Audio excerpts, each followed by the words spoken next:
The book of Matthew, chapter 25, verse 1, Matthew 25 and 1, Matthew, the 25th chapter, and the first verse. The story of the virgins.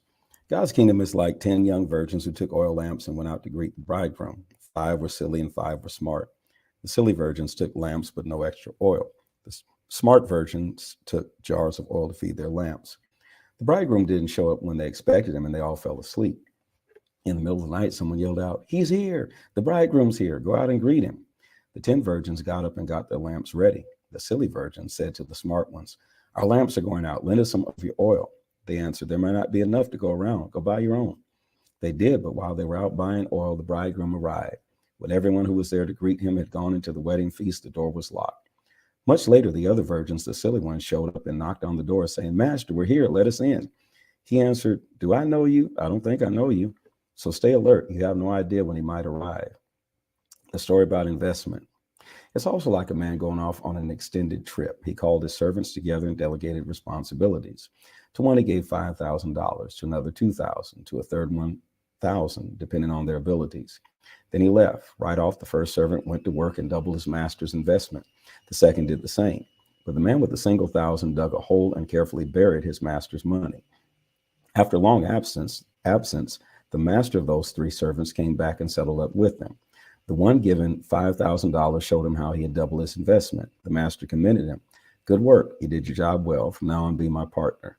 The servant with the 2,000 showed how he had also doubled his master's investment. His master commended him. "Good work. You did your job well. From now on, be my partner." The servant given 1,000 said, "Master, I know you have high standards and hate careless ways, that you demand the best and make no allowances for error. I was afraid I might disappoint you, so I found a good hiding place and secured your money. Here it is, safe and sound, down to the last cent." The master was furious. "That's a terrible way to live. It's criminal to live cautiously like that. If you knew I was after the best, why did you do less than the least? The least you could have done would have been to invest the sum with the bankers, where at least I would have gotten a little interest. Take the 1,000 and give it to the one who risked the most. Get rid of this, play it safe, who won't go out on a limb. Throw them into outer darkness." The sheep and the goats. When he finally arrives, blazing in beauty with all his angels with him, the Son of Man will take his place on his glorious throne. Then all the nations will be arranged before him, and he will sort the people out, much as a shepherd sorts out sheep and goats, putting sheep to his right and goats to his left. Then the king will say to those on his right, "Enter, you who are blessed by my Father. Take what's coming to you in this kingdom. It's been ready for you since the world's foundation, and here's why. I was hungry and you fed me. I was thirsty and you gave me drink. I was homeless and you gave me a room. I was shivering and you gave me clothes. I was sick and you stopped to visit. I was in prison and you came to me." Then those sheep are going to say, "Master, what are you talking about? When did we ever see you hungry and feed you, thirsty and give you a drink? And when did we ever see you sick or in prison and come to you?" Then the king will say, "I'm telling you the solemn truth. Whenever you did one of these things to someone overlooked or ignored, that was me. You did it to me." Then he will turn to the goats, the ones on his left, and say, "Get out, worthless goats. You're good for nothing but the fires of hell." And why? Because I was hungry, you gave me no meal. I was thirsty, you gave me no drink. I was homeless, you gave me no bed. I was shivering, you gave me no clothes. Sick and in prison, and you never visited. Then those goats are going to say, "Master, what are you talking about? When did we ever see you hungry or thirsty or homeless or shivering or sick and in prison and didn't help?" He will answer them, "I'm telling you the solemn truth. Whenever you fail to do one of these things to someone who is being overlooked or ignored, that was me. You failed to do it to me." Then those goats will be herded to their eternal doom, but the sheep to their eternal reward. The book of Matthew, chapter 26, anointed for burial. When Jesus finished these things, he told his disciples, "You know that the Passover comes in 2 days. That's when the Son of Man will be betrayed and handed over for crucifixion." At that very moment, the party of high priests and religious leaders was meeting in the chambers of the chief priest named Caiaphas, conspiring to seize Jesus by stealth and kill him. They agreed it should not be done during Passover week. "We don't want a riot on our hands," they said.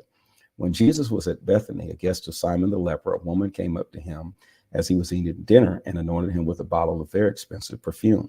When the disciples saw what was happening, they were furious. "That's criminal. This could have been sold for a lot of money and the money handed out to the poor." When Jesus realized what was going on, he intervened. "Why are you giving this woman a hard time? She's done something wonderful significantly for me. And you will have the poor with you every day for the rest of your lives, but not me.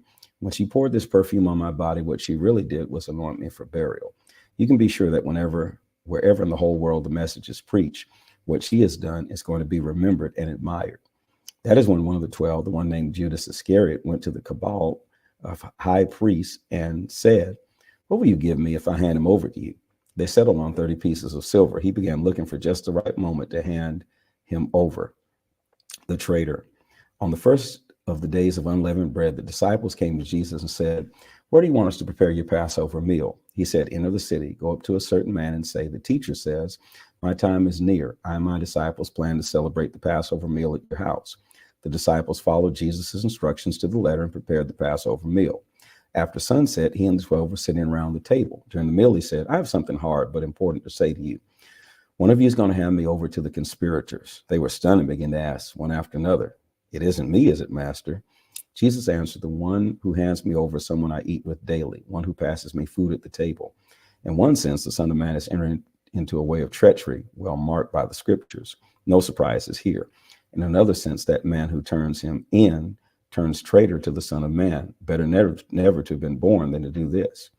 Then Judas, already turned traitor, said, "It isn't me, is it, Rabbi?" Jesus said, "Don't play games with me, Judas."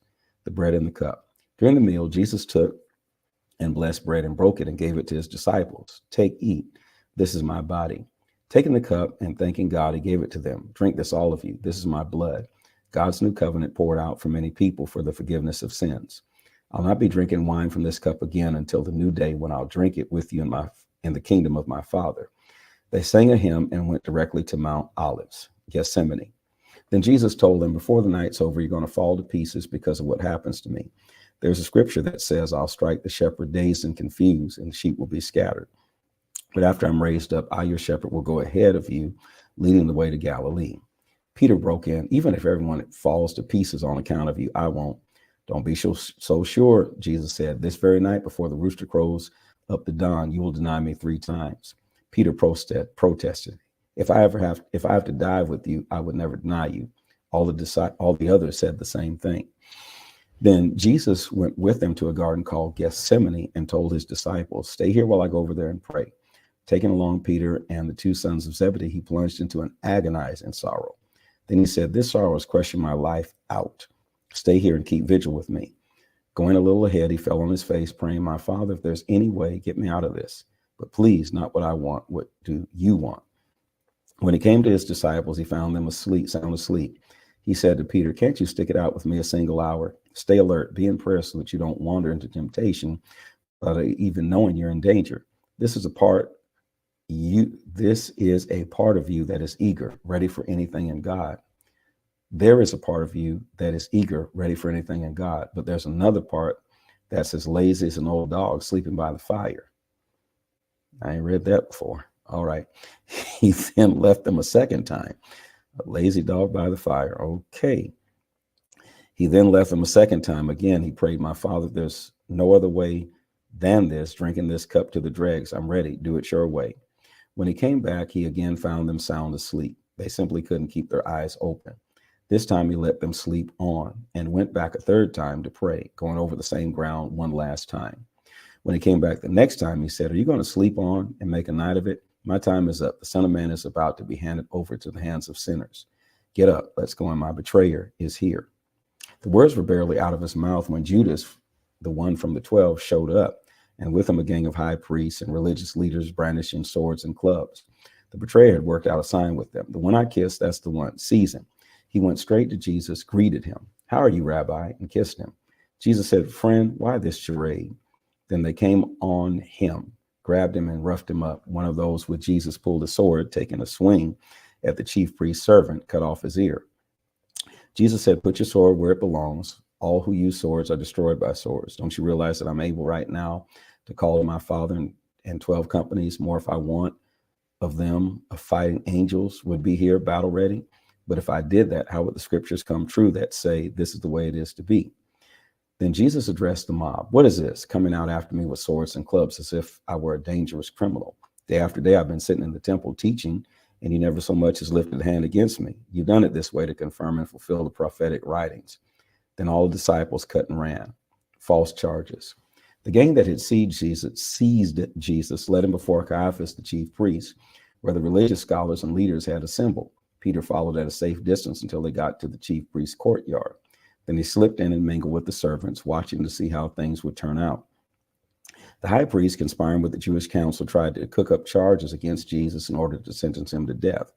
But even though many stepped up, making one false accusation after another, nothing was believable.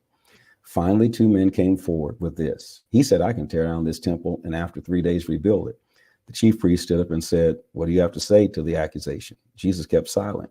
Then the chief priest said, I command you by the authority of the living God to say if you are the Messiah, the Son of God. Jesus was curt. You yourself said it, and that's not all. Soon you'll see it for yourself.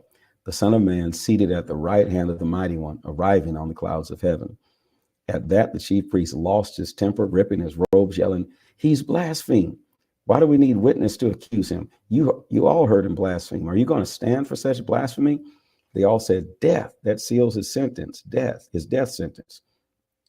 Then they were spitting in his face and knocking him around. They jeered as they slapped him.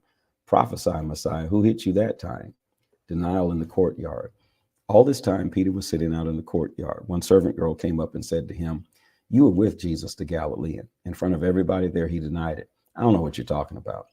As he moved toward the gate, someone else said to the people there, this man was with Jesus, the Nazarene. Again, he denied it, salting his denial with an oath. I swear I never laid eyes on the man. Shortly after that, some bystanders approached Jesus. You've got to be one of them. Your accent gives you away. Then he got really nervous and swore, I don't know the man. Just then a rooster crowed. Peter remembered what Jesus said before the rooster crows. You will deny me 3 times. He went out and cried and cried and cried. This is the word of